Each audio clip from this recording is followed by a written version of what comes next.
நெல்லை மாவட்டத்தில் இருசக்கர வாகனம் மீது அரசு பேருந்து மோதிய விபத்தில் 3 இளைஞர்கள் பரிதாபமாக உயிரிழந்த சம்பவம் பெரும் சோகத்தை ஏற்படுத்தியுள்ளது. சாலை விபத்தில் 3 இளைஞர்கள் உயிரிழந்த சம்பவம் பெரும் அதிர்ச்சியை ஏற்படுத்தியுள்ளது.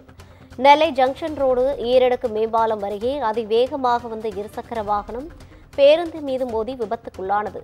இந்த விபத்தில் இருசக்கர வாகனத்தில் வந்த லோகேஷ், சந்தோஷ், சாதிக் ஆகியோர் சம்பவ இடத்திலேயே உயிரிழந்தனர். தற்போது கிடைத்துள்ள அண்மை செய்தியாக பார்த்து வருகிறோம். நெல்லை மாவட்டத்தில் இருசக்கர வாகனம் மீது அரசு பேருந்து மோதிய விபத்தில் 3 இளைஞர்கள் பரிதாபமாக உயிரிழந்த சம்பவம் பெரும் சோகத்தை ஏற்படுத்தியுள்ளது. இதுகுறித்தான கூடுதல் விவரங்களோடு இணைகிறார் நமது செய்தியாளர் சிவகுமார். வணக்கம் சிவகுமார். நெல்லையில சாலை விபத்துல 3 இளைஞர்கள் உயிரிழந்ததா வந்த செய்தி பெரும் சோகத்தை ஏற்படுத்தி இருக்கிறது. இந்த விபத்தானது எப்படி நடந்தது? கூடுதல் விவரங்களை பதிவு செய்யலாம். நெல்லை சந்திப்பு ஈரடுக்கு மேம்பாலத்துல அரசு பேருந்தும் இருசக்கர வாகனமும் நேருக்கு நேர் மோதி இரவு விபத்து இன்றைக்கு அதிகாலை விபத்து ஒன்று ஏற்பட்டிருக்கு. சம்பவ இடத்திலேயே இருசக்கர வாகனத்துல வந்த 3 வாலிபர்கள் பலியா இருக்கிறாங்க. நெல்லை மாநகர போக்குவரத்து புலனாய்வு பிரிவு போலீசார் தற்போது இது குறித்து வழக்கு பதிவு செஞ்சு விசாரணை பண்ணிட்டு இருக்காங்க. நெல்லை புதிய பேருந்து நிலையத்திலிருந்து தென்காசி நோக்கி பயணிகளோட அரசு பேருந்து ஒன்று போய்கிட்டு இருந்தது. இந்த பேருந்து ஆலங்குளம் பகுதியை சேர்ந்த ராஜாங்கிறவர் ஓட்டிட்டு வந்தாரு. பேருந்து நெல்லை சந்திப்பு ஈரடுக்கு மேம்பாலம், அதாவது ஆசியாவின் முதல் ஈரடுக்கு மேம்பாலம்னு சொல்லுவாங்க, அது அண்ணா மேம்பாலம் அப்படிம்பாங்க.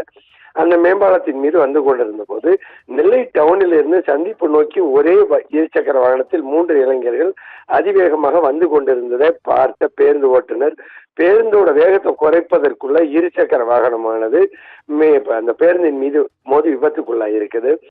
பேருந்திலிருந்து அதாவது பேருந்தின் மீது விபத்துக்குள்ளான நிலையில அந்த இருசக்கர வாகனத்துல வந்த 3 இளைஞர்களும் தூக்கி வீசப்பட்டு சம்பவ இடத்திலேயே பலியாகிட்டாங்க. அதே மாதிரி பாத்தீங்கன்னா இதனால அந்த பகுதி ஒரு கடும் பரபரப்புக்குள்ள உள்ளாச்சு. இந்த இருசக்கரத்துல வந்த வாகனங்கள் 3 பேருமே தூக்கி வீசப்பட்ட நேரத்தில் உடனடியாக பேருந்தை நிறுத்திய ஓட்டுநர் மற்றும் நடத்துனர் ஆகியோர் போலீசாருக்கும் 108 ஆம்புலன்ஸுக்கும் தெரிவிச்சாங்க. சம்பவ இடத்துக்கு வந்த ஆம்புலன்ஸ் பணியாளர்கள் விபத்தில் சிக்கிய 3 பரிசோதனைத்துல 3 சம்பவ இடத்திலேயே உயிரிழந்ததை உறுதி செஞ்சாங்க. சம்பவ இடத்துக்கு நெல்லை மாநகர போக்குவரத்து புலனாய்வு போலீசார் 3 உடலையும் கைப்பற்றி உடற்கூறு ஆய்வுக்காக நெல்லை அரசு மருத்துவக் கல்லூரி மருத்துவமனைக்கு அனுப்பி வச்சதோட விபத்து தொடர்பான முதற்கட்ட விசாரணை மேற்கொண்டாங்க. முதற்கட்ட விசாரணையில இருசக்கர வாகனத்துல வந்தது நெல்லை டவுன் பகுதியை சார்ந்த லோகேஷ், அதே பகுதியை சார்ந்த சந்தோஷ் மற்றும் அவரது நண்பர் சாதிக் அப்படிங்கிறது தெரிய வந்தது.